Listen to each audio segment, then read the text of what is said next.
সুপ্রিয় দর্শক, আসসালামু আলাইকুম। আজকে আমি বিকেলে নাস্তার জন্য একদম ঝটপটভাবে একটা চিকেন স্ন্যাক্স তৈরি করে দেখাবো।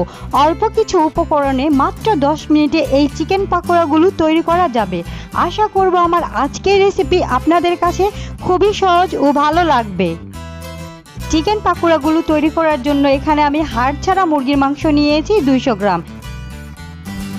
এর মধ্যে দিয়ে দিচ্ছি একটি ডিম, 1 টেবিল চামচ পরিমাণ আদা রসুন বাটা, 1 টেবিল চামচ পরিমাণ মরিচের গুঁড়ো, 1 চা চামচ লবণ, 1 টেবিল চামচ পরিমাণ সয়া সস এবং 1 টেবিল চামচ পরিমাণ টমেটো সস। দিয়ে দিচ্ছি একটি লেবুর ফালি। এখন হাত দিয়ে উপকরণগুলো খুব ভালোভাবে মিশিয়ে নেব।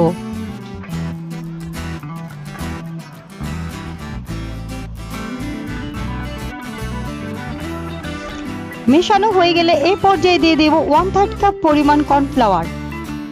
এখন আবারও মাংসের সাথে কর্নফ্লাওয়ারের মিশ্রণটি খুব ভালোভাবে মিশিয়ে নেব।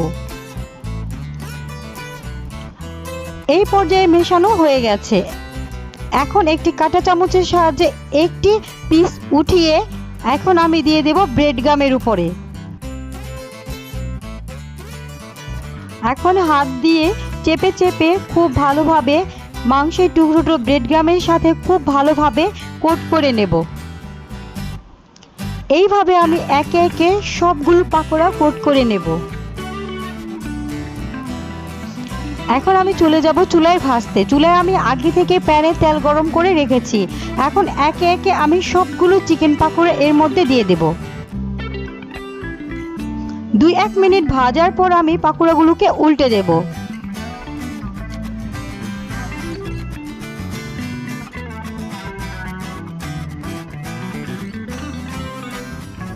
উল্টে পাল্টে আমি আরো 2-1 মিনিট ভেজে নেব।